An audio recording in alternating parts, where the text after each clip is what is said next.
দিদি, আপনি শুধু বলেন আপনাকে জোর করে হারিয়েছে। না, জোর করে হারায়নি, আপনাকে জনগণ হারিয়েছে।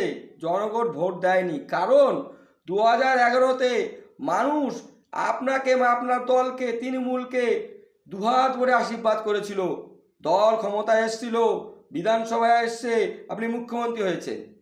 কি দরকার ছিল সিপিএমদের নেওয়ার দলে?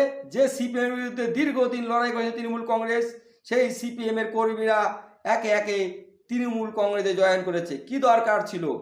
তাদের ছাড়াই তো দল জিতেছিল 2011 সালে। 2013-তে কি এমন প্রয়োজন হলো রিগিং করার? 2013 পঞ্চায়েতে রিগিং করেছে, সর্বত্র রিগিং করে জিতেছে তৃণমূল কংগ্রেস, কোনো প্রয়োজন ছিল না।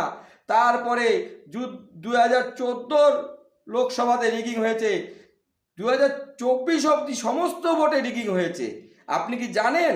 আপনি কলকাতায় বসে টের পাননি, আপনার কর্মীরা আপনাদের বলেনি, কিন্তু জয়লাভ করে সার্টিফিকেটটা তারা নিয়েছে, রিগিং করে জিতেছে।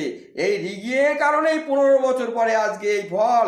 আপনার হারতে হলো, তৃণমূল কংগ্রেসকে হারতে হলো।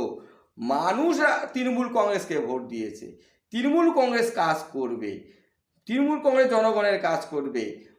জনগণ যদি মনে করে যে তৃণমূল কংগ্রেস কাজ করেছে তবে তো ভোট দেবে।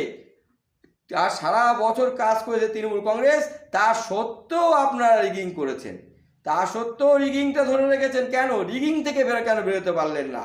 তারপরে আরও তো অনেক অকর্ম কুকর্ম আছে তৃণমূলের, এগুলো আমি ছাড়লাম, রিগিংটা ছাড়তে পারলেন না কেন? মানুষ তো ভোট দেবে, তার নিজের ভোট নিজে দেবে, তারা দিতে পারতো না।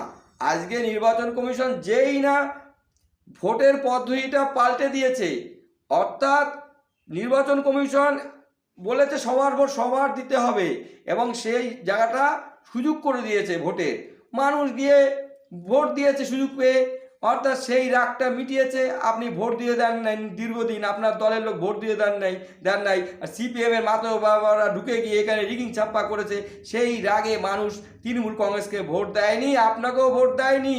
ওই জন্যই আপনি হেরেছেন, আপনাকে কারচুপি করে হারায়নি দিদি।